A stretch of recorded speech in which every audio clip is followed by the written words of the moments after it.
नाटक बकरी, ये लिखा है सर्वेश्वर दयाल सक्सेना ने। इसका प्रकाशन 1974 ईस्वी है। ईस्वी में हुआ। नाटक 2 अंकों का है। इसमें राजनीति, भ्रष्टाचार, गांधीवादी मूल्यों का हास और ग्रामीण जनता की दयनीय स्थिति का वर्णन किया गया है। ज़्यादातर टॉपिक सबके सेम ही रहते हैं। हमने हर जगह यही पढ़ा है, राजनीति, भ्रष्टाचार, गांधीवादी मूल्यों का ह्रास, ग्रामीण जनता की दयनीय स्थिति, स्त्रियों की बुरी स्थिति, सारी चीज़ें उसी में ही है। या फिर सबसे ज़्यादा क्या है, पार्टीशन के बाद का, हिंदुस्तान पाकिस्तान के बंटवारे के बाद की स्थिति का वर्णन सबसे ज़्यादा यही आता है। तो ये बकरी के अंदर क्या क्या बताया गया है, इसमें राजनीति, भ्रष्टाचार, गांधीवादी मूल्यों का ह्रास और ग्रामीण जनता की दयनीय स्थिति का वर्णन इसके अंदर किया गया है। अब इसके जो पात्र हैं, एक है नट, इसको एक्टर इंग्लिश में बोल सकते हो, नटी एक्ट्रेस होती है। भिष्टी एक मिस्त्री होता है जो दीवार बनाता। दुर्जन सिंह है, कर्मवीर, सत्यवीर, सिपाही, विप्ती, युवक, काका, काकी, चाचा, राम, एक ग्रामीण और दूसरा ग्रामीण, ये इसके प्रमुख पात्र हैं सारे।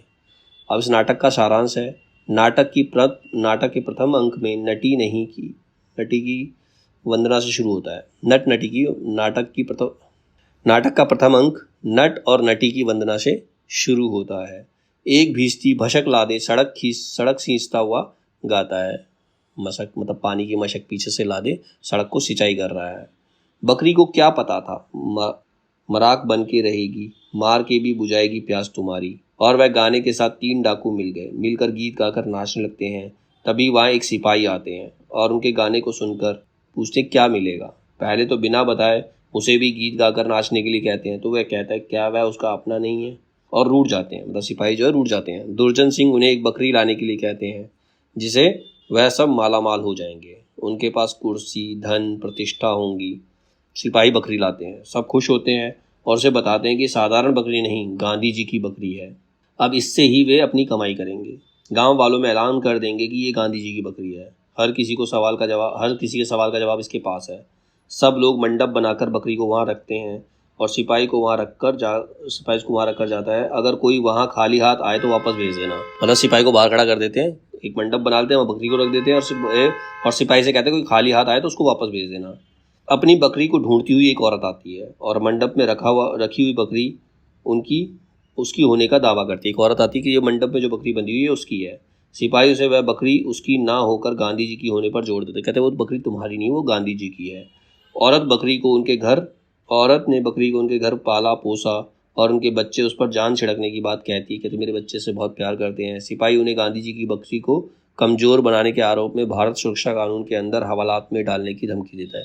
कहता अच्छा तुमने इसको पाला पोसा है, तुमने गांधी जी की बकरी को कमज़ोर कर दिया है, अब इस जुर्म में तुम्हें हवालात में डाला जाएगा। सत्यवीर उसे बकरी से क्या सीखा। सत्यवीर से पूछते उसने बकरी से क्या किया। पूछने पर वे बोलते हैं कुछ सीखा ही नहीं, तो तुम्हारा कैसे हुआ, और तुम गांधी जी के बकरी पालने के योग्य नहीं हो। उसके बार बार कहने पर भी सभी गाँव वाले भी इसे पहचानते हैं। वो बार बार कहती है कि सभी गांव वाले पहचानते हैं कि मेरी बकरी है। वो औरत कह रही। दुर्जन सिंह गांव वालों को बुलाकर लाने के लिए कहते हैं। दुर्जन सब गांव वालों से गांव की स्थिति के बारे में पूछते हैं। कोई सूखा बढ़ने की बात करता है, कोई महामारी फैलने की।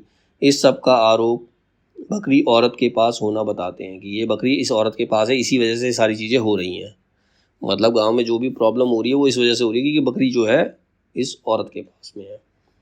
करमवीर सार्वजनिक संपत्ति हड़पने का आरोप लगाते कि तुमने गांधी जी की बकरी को अपने पास रखा तो तुम्हें दंड मिलेगा। सिपाही औरत को हथकड़ी लगाकर ले जाते हैं, कोई भी उसका साथ नहीं देता।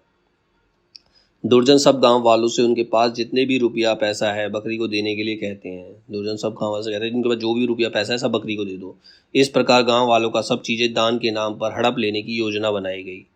चौपाल में कुछ ग्रामीण चिंतामग्न बैठे हैं। तभी वहाँ एक युवक आकर व्यंग करते हैं कि किसी को शमशान में पहुँचा कर आए हो क्या, सब ऐसे जो बैठे हो। विपत्ति को जेल ले जाते और उसकी बकरी छीन लेने की बात बताते हैं। मतलब वो बताते हैं कि जो औरत है उसको जेल ले गए, उसकी बकरी भी उन्होंने छीन ली। उसके पूछने पर कि बकरी आप लोगों ने क्यों दी, वे कहते हैं गांधी जी की है। युवक गुस्सा होकर कहता है कल को आपकी गाय कृष्ण की है, कहेंगे तब भी आप लोग चुप बैठेंगे। युवक फिर कहता है भगवान भगवान कहते रहने के कारण ही आप लोगों की यह दशा है। आप लोग आंख नीचकर भगवान का नाम लेते हैं और भगवान के नाम पर कुछ भी करने के लिए तैयार हो जाते हैं, इसीलिए आपको ये सज़ा मिल रही है। आप लोग गांव में हुए सूखा महामारी के लिए उस बकरी को दोष देते हैं, भाग्य को दोष देते हैं। असल में वे लोग आप लोगों को उल्लू बना रहे हैं। देवी के नाम आप लोगों से आपकी सारी संपत्ति छीन रहे हैं और उन्हें वहाँ जाने के लिए मना करते हैं, लेकिन कोई भी युवक की बात मानने को तैयार नहीं। युवक उन्हें समझाते हैं कोई इंसान बड़ा छोटा नहीं होता, सब बराबर होते हैं, पर उसके लिए वे सब बड़े हैं और वह लोग छोटे, मतलब उन खुद को छोटा मानते हैं और वो जो भी लोग हैं बाकी लोग उनको बड़ा मानते हैं।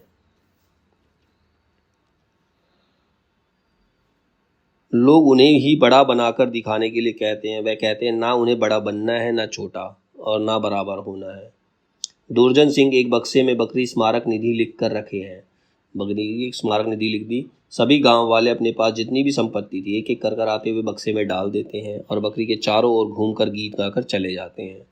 गांव वालों से धन संपत्ति प्राप्त करने के बाद जहां सत्यवीर विदेशों में बकरीवाद का प्रचार करने की बात करता है, वहीं करमवीर चुनाव लड़कर जन सेवा करना चाहता है। मतलब लोगों को बेवकूफ़ बनाकर उनका सारा पैसा छीन लिया। एक कहता है कि मैं बकरीवाद का प्रचार करूंगा कि बकरी गांधी जी की है, दूसरा कहता है कि मैं चुनाव लड़ूंगा और जनता की सेवा करूंगा। अब इसका दूसरा अंक, इस अंक का भी स्थान वही है जहाँ पर वो बकरी बांधे हुए हैं, पर पहले से अच्छा दिखने के लिए एक कोने में बंदूकें रखी हैं। बकरी के मंडप को काली दीवारों से घेर कर ताला लगा दिया। साथ ही लोगों के सेवा सदन की तख्ती लटकी है। कीप को बक्से में से निकालकर दूरदर्शन यंत्र की तरह दरवाजे के पास एक छेद में लगा दिया गया है। ग्रामीण पंक्तिबद्ध मतलब लाइन बनाकर एक एक करके इसमें से देखते हैं। कुछ नहीं दिखने की बात सिपाही को कहने पर वह गांव वालों को कहता है जो अच्छा काम किए है उसी को दिखेगा। मतलब एक होल कर दिया, बाहर अंदर काली दीवार बना दी उसके बकरी के चारों तरफ और गांव वालों को लाइन में खड़ा कर दिया। सब कहते हैं कुछ नहीं दिखाई देता, तो कह रहा है जो जिसने अच्छे कर्म करे उसी को दिखाई देगा। पर किसी को भी बकरी ना दिखने पर वे सिपाही उसे दिखा देने के लिए कहते हैं, पर उनका कहना है कि 2 सालों से उन्हें उनके परेशान करने पर वे लोगों को दर्शन नहीं दे रही है। मतलब तुमने 2 सालों से उस बकरी को परेशान किया है इसीलिए वो दर्शन नहीं दे रही। अगर कुछ अच्छा चाहते हो तो उन्हें करमवीर को वोट देना होगा। अगर तुम करमवीर को वोट दोगे तो बकरी की नाराज़गी खत्म हो जाएगी। वही बकरी के थन के चिन्ह पर जो बकरी ने उन्हें खुद दिया है। मतलब अब चुनाव का चिन्ह क्या बना है? बकरी का थन, क्योंकि बकरी ने उन्हें खुद दिया है। वही बकरी के थन के चिन्ह पर जो बकरी ने उसे खुद दिया है। करमवीर भी उन्हें वोट देने के लिए कहते हैं ताकि वह उनकी सेवा कर सके। लेकिन बात वहाँ आई, युवक किसी को वोट ना देने की बात कहने पर सिपाही उसे पकड़कर जेल में डाल देते हैं। वही युवक वहाँ आता है कि तुम किसी को इस तरह से वोट नहीं दोगे, तो सिपाही उसे पकड़ लेता है और जेल में डाल देता है। एक वृद्ध करमवीर के जीतने पर नारा लगाते हुए आते हैं, तभी युवक आते हुए पूछते हैं उसे क्यों जिता दिया। ग्रामीण कहता है सब राम का खेल है। वह जेल से कब छूटे पूछने पर बोलते हैं एक से छूटे दूसरे में आ गए, क्योंकि गांव वासी की अज्ञानता जेल से कम नहीं है। इसी का फायदा वे लोग उठाएंगे। पहले बकरी के नाम से लूटते थे, अब उनके ही नाम से लूटेंगे। सहसा विपत्ति रोती हुई आती है, मतलब और युवक को कहती है उनकी बकरी को कसाई शहर ले जा रहे हैं और उसे खा जाएंगे। ग्रामीण कहता है वह दूसरी बकरी होगी, वह तो आश्रम में है और सब लोग बकरी को देखने के लिए आश्रम जाते हैं, वहाँ उन लोगों को कुछ नहीं मिलता।